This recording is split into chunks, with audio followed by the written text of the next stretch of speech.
Фотографијата, првиот автомобил на собственикот Милутин и на Коло Грк Каладарци, кој специјално ми ја подари мојот пријател на татко ми Коло Гркот, школски другари.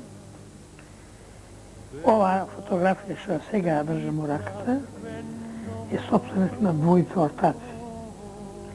На фотографијата се гледа. Не се пумпани гумите, не се пани. Така наречени.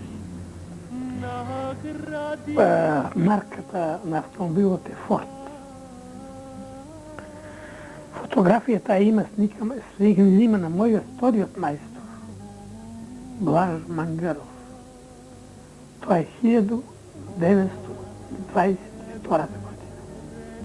Секаш и сите автомобили што ги имам се Фордови, а од Аустрија се.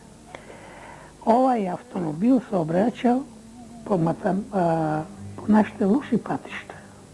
Да речеме Каладарци Ниготино, Каладарци Градско, затоа што вие знаеме, ние сме сведоци и постојала многу убава железничка станица во Градско.